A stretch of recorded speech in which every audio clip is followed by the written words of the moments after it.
Assalamualaikum warahmatullahi wabarakatuh. Waalaikumsalam warahmatullahi wabarakatuh. Ya, bertemu kembali dengan saya Cecep Gaos di channel YouTube Cecep Gaos. Nah, hari ini merupakan hari spesial karena kita kedatangan dua orang tamu, ya, dua orang spesial. Ya, mereka adalah guru SMP Puri Arta. Nah, yang pertama, ya, kita perkenalkan.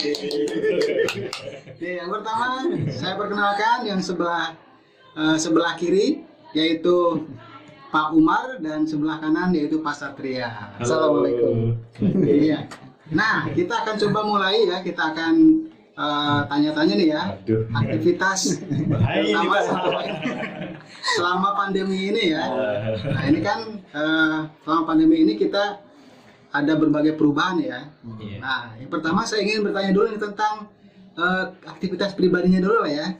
Aktivitas pribadi di luar kegiatan utamanya sebagai guru. Nah, mulai dari yang ganteng dulu. Yang ganteng saya dong.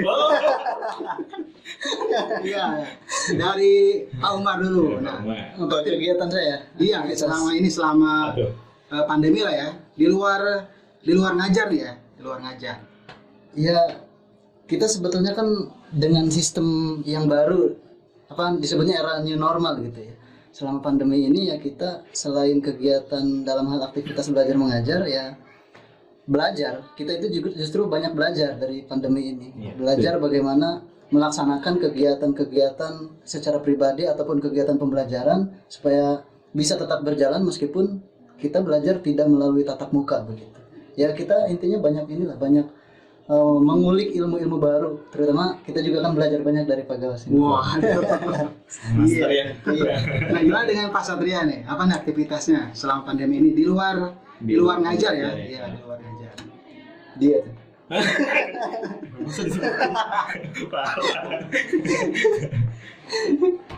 Apa ya? Selama pandemi ini kebanyakan yang di rumah ya Pak ya. Kita nggak boleh kemana-mana. Work from home ya? Iya, work from home. Di luar dari kegiatan mengajar di rumah, biasanya lebih ke ini Pak, beberes rumah. Sempat kebanjiran kemarin. Iya, sempat kemarin kebanjiran juga dan ada Itu sebelum pandemi ya? Iya, sebelum pandemi, tapi kan ada beberapa bagian yang perlu diperbaiki juga, dibersihin juga.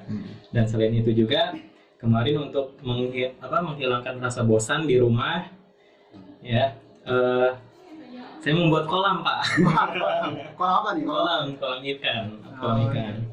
Nah, itu juga terinspirasi dari ya biasa nonton YouTube. Terus wah kayaknya pengen nih membuat kolam. Ini tujuannya apa nih? Tujuannya karena ketika saya nongkrong di depan rumah merasa gersang. Oh, bisa. Nanti bisa dilihat aja ya di channel sebelah Oh, saya. ya nanti di deskripsi ya, ada deskripsi ya. Oke.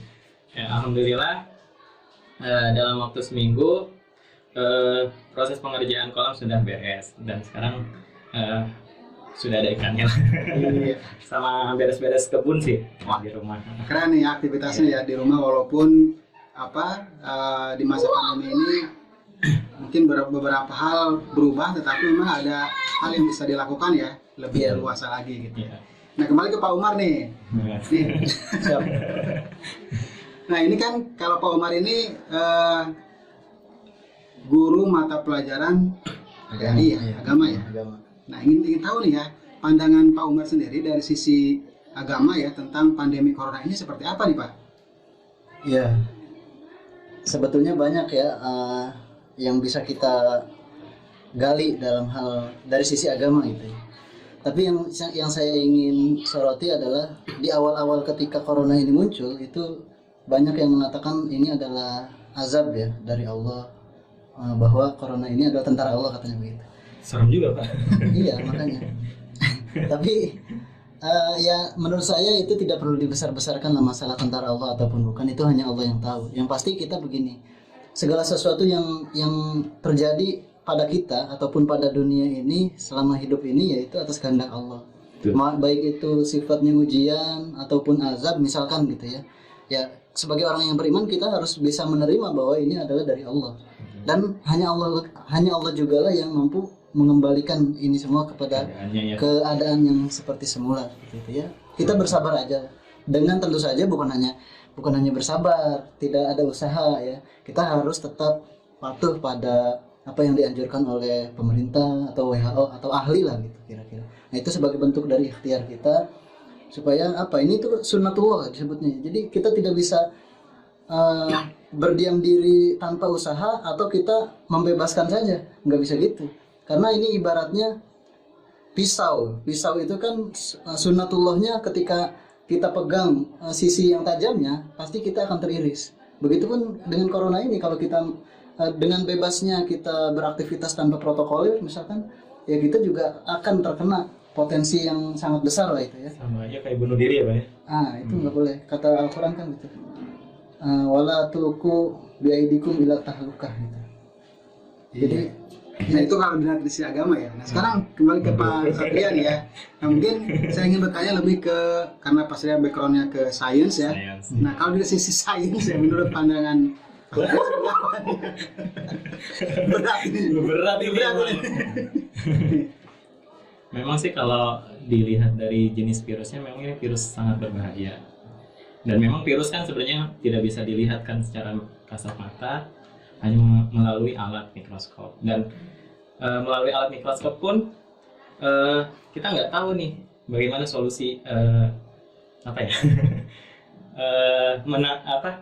apa sih istilahnya Pak, menanganinya kan seperti apa. Nah ya otomatis dari riset ya, tuh harus banyak dilakukan riset. Dan sekarang kan sudah banyak kan para ahli, ilmuwan ya, baik dari ilmuwan, dari dokter kan sedang mencari beberapa obat ya kan untuk menangani corona ini.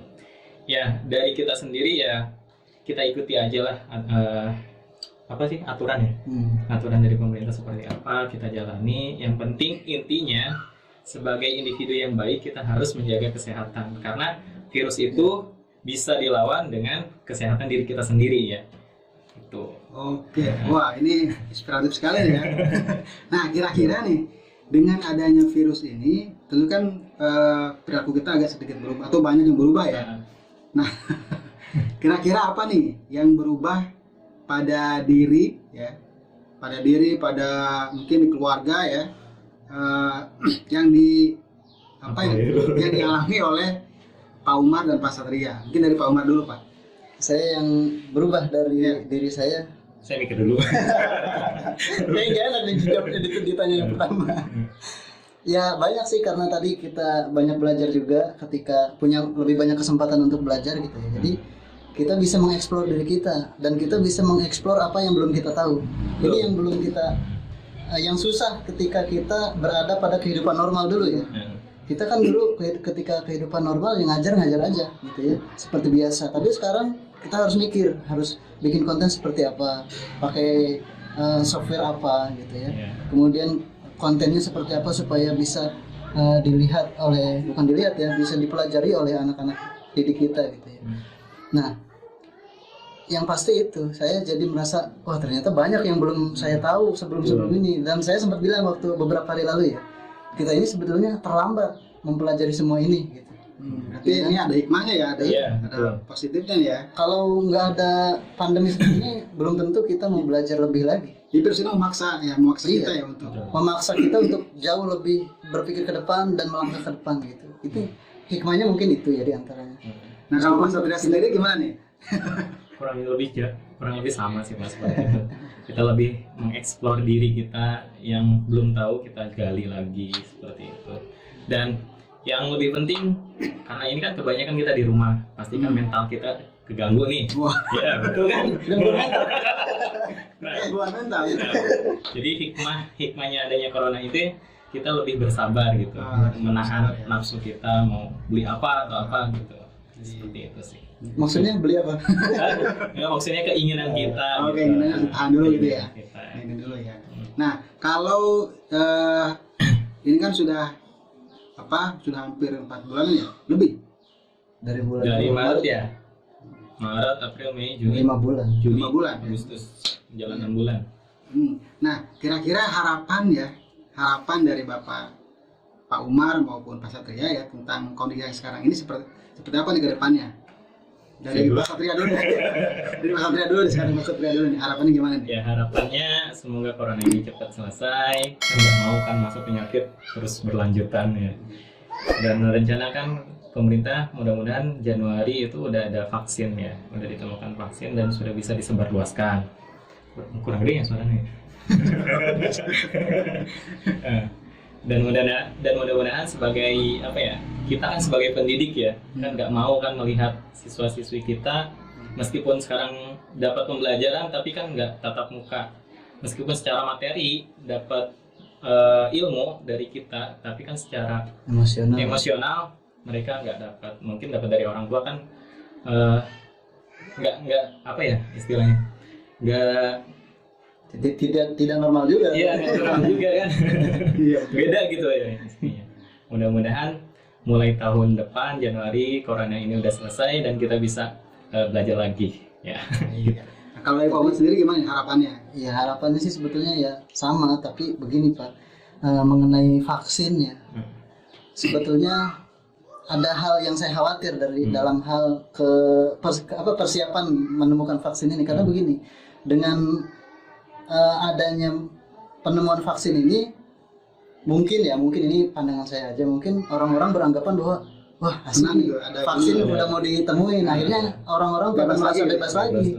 Nah itu maksud saya, kita jangan berharap vaksin itu, bukan jangan berharap ya, maksudnya jangan berharap lebih bahwa vaksin itu akan sukses untuk menghilangkan pandemi gitu. Tapi itu harus berawal dari diri kita. Kita menjaga kesehatan, hidup dengan protokol kesehatan sebelum benar-benar pandemi ini usai gitu. Nah itulah maksud saya, jangan-jangan nanti vaksinnya belum jelas gitu ya, vaksinnya kan belum tentu sukses juga. Iya betul. Nah tapi masyarakat sudah merasa bebas gitu. Tapi harapannya sih mudah-mudahan sukses ya untuk vaksin. Iya, amin sih. Ya mudah-mudahan apa yang terjadi selama ini ya, dari awal munculnya corona ini sampai saat ini, ya mudah-mudahan sih banyak pelajaran yang dapat kita ambil ya. Betul. Dan kedepannya terutama mengubah pola hidup sehat. Nah, pola hidup itu yang paling ini ya. Barusan kita bersepeda ya Pak. Ini tadi pulang dari bersepeda yang berdua nih ya. Iya. Makanya pesen nih. Nah coba kita udah berkeringat kayak gini. Kita alihkan ke arah ini, ke arah aktivitas bersepeda ini ya. Ini sepertinya kan sekarang ketika wabah corona ini muncul, ini sepertinya persepedaan ini semakin semakin ramai nih ya. Kita lihat di berita juga bahwa penjual sepeda ini sekarang sedang meraup keuntungan gitu ya. Pak jual sepeda aja. Iya. Jadi bisnis sampingan saya. Jadi ini hari ini tadi baru bersepeda ya, dari pagi. Kalau dari Pak Ahmad ini dari rumah jam berapa Pak?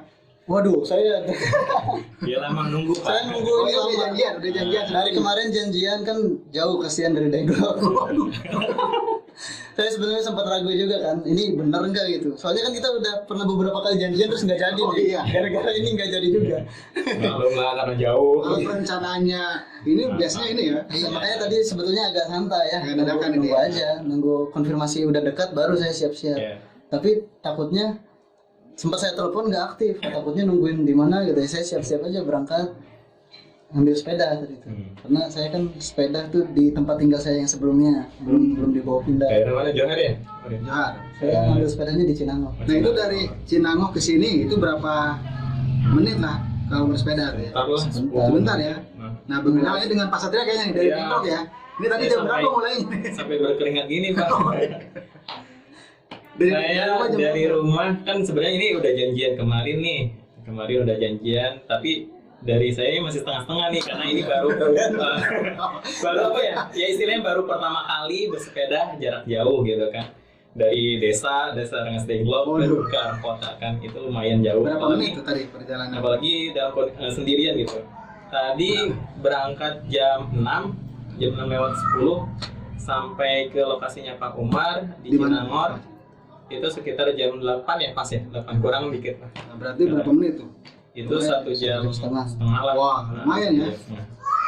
Sempat saya merasa down. Nah, sempat saya merasa down Pak ketika sampai di Rawamerta. Tapi saya mulai pikir, dan saya mulai memaknai, ini apakah ini namanya proses? Di sini saya dapat hikmahnya Pak. Ternyata kalau proses itu kita jalani, gitu ya. Kalau kita proses itu jalani dengan tenang, sepenuh hati, maka perlahan-lahan tujuan pun akan sampai. Dan Wah. alhamdulillah sekarang Nah, nyampe juga ya jadi ternyata. juga di sini langsung podcast perdana gitu di sini Sebenarnya aja. rencananya kan kita mau bawa kue kecil ya. Iya. Karena Pak Gus kan habis Oh iya, ulang tahun. dan juga dalam Tapi rangka iya, surprise lah gitu. Iya, ternyata kaget juga nih ya. Ada dua orang yang berkunjung Iya. ke ruang kreasi ini gitu ya. Mau bawa kue satu tapi dikasih satu kresek gitu ternyata.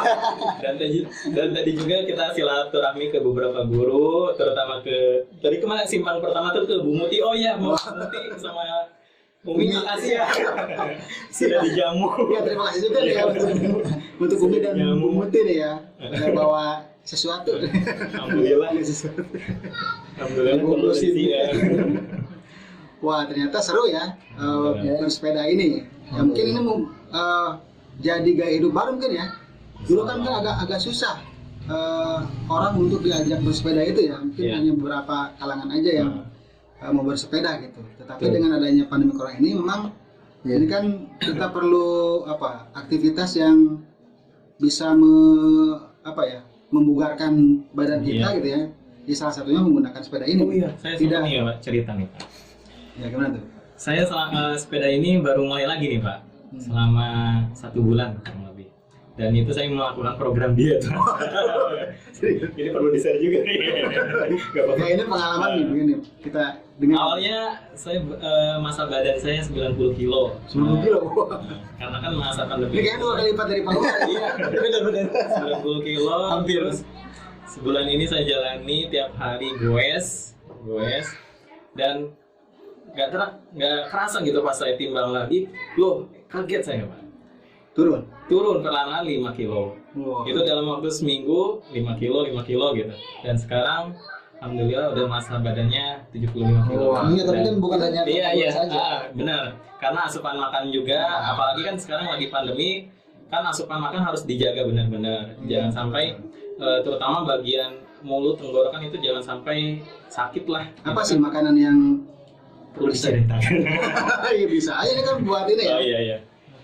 Kalau saya kurang lebih mengurangi nasi sih Pak. Wah. Jadi Karbo nasi ya, karbo. mengurangi karbo diganti dengan protein. Jadi kebanyakan saya makan tahu rebus, Waduh. dada rebus, dada ayam Semuanya rebus ya. Iya, Tanpa goreng-gorengan gitu ya. Ya, tuh kurangi gorengan juga. Baru tadi lagi. Baru tadi ya nggak enak juga sih Pak. Enak juga. Iya, maksudnya tuh nggak Nah, enak sih. kalau Pak Umar kan mungkin tidak perlu seperti itu ya. Iya. Ya. Saya nggak usah dia tuh udah begini. Jadi makanan yang ini apa bebas aja gitu ya. Saya masuk ke dalam kategori omnivora. Omnivora. Sekali dimakan. Jadi khawatir Apa aja dengan kan? badannya akan meningkat ya ini. beratnya. Tapi yang penting kalau saya lebih kepada menjaga suasana hati dan pikiran. Wah. Oh iya, itu yang penting itu. Karena kan kata siapa? Ibnu Sina ya, bahwa ketakutan itu sebagian dari penyakit dan Iya. kesabaran itu adalah bagian dari penyembuhannya. Hmm. Jadi jangan sampai galau Pak. Iya. Wah. Kalau terus ya. Makanya kemarin itu kan dengan adanya corona ini kan kita benar-benar menguji kesabaran kita Iya. kan. Makanya itu tuh. Iya, tapi masalahnya banyak yang stres orang lain itu. Iya, iya. Penghasilannya berkurang, Nah. ngajar susah, belajar juga anak-anak Iya. susah, stres. Iya. Orang tua juga Ada pemutusan hubungan kerja gitu ya. banyak Iya. kan kasus-kasus gitu. Tapi ya itu, kalau kita menyikapinya dengan Bijak, ya. tidak bisa menerima intinya gitu ya, makin berat lah gitu. Iya. Harus berpikir positif dan bertindak positif. Tuh. Wah, mantap ini. Salah satunya dengan apa? Berolahraga. Berolahraga. Itu menghilangkan. Sepeda, jalan kaki gitu ya. Betul. Ya, pokoknya yang ringan-ringan aja ya. Ringan-ringan aja. Tidak usah harus ke tempat fitness segala macam gitu ya. Jadi ingat dulu. Kalau gitu sudah Lumayan ini ya. paruh. Wah, ini hari ini kita mendapatkan daging nih ya. Ya, artinya mendapatkan pelajaran ya dari pembicaraan kita. Ya meskipun di kita ini dengan cara ngobrol biasa sebetulnya ya. Iya. Ya, ini dadakan loh. Ini Kita belum nyiapin apa-apa. Dan kita juga apa ya? Terima kasih ya dijamu ruang inspirasi. Kreasi. Ruang kreasi. Ruang jajak gaos nih seperti ini. Iya, ini Bangga saya. ya ini sebetulnya kita ini merupakan podcast pertama nih ya. Iya. Berhadapan-hadapan seperti ini dengan katakanlah narasumber gitu ya. Nah, mudah-mudahan nanti ada apa? Podcasting berikutnya ya, mengundang beberapa Amin. narasumber gitu ya, sehingga menjadi informasi untuk masyarakat lah gitu ya. Iya. Wah, terima kasih banyak nih atas Kami yang berterima kasih, Pak. atas kesediaannya ya untuk dilakukan podcasting ya. Ya ngobrol-ngobrol biasa sebetulnya. Tetapi alhamdulillah tadi sudah kita dapatkan ya informasi-informasi, terus hal-hal yang memang bisa menjadikan inspirasi lah buat kita ya menghadapi wabah corona ini. Ya sebetulnya wabah corona ini tidak hanya dari sisi negatifnya saja, tapi juga ada positifnya. Banyak hikmah yang dapat kita dapatkan dengan adanya wabah corona ini. Ya, terima kasih kepada Pak Umar dan sahabat ya. Atas waktunya, ya mudah-mudahan kita diberikan kesehatan semuanya. Amin. Dan tentu saja wabah corona ini segera berlalu. Amin. Ya, terima kasih rekan-rekan semua.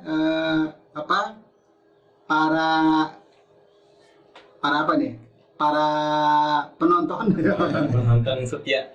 setia dari channel Cecep Gaos. Ya mudah-mudahan ke depan kita bisa mengadakan bincang-bincang lagi yang lebih banyak. Terima kasih. Assalamualaikum warahmatullahi wabarakatuh. Waalaikumsalam warahmatullahi wabarakatuh.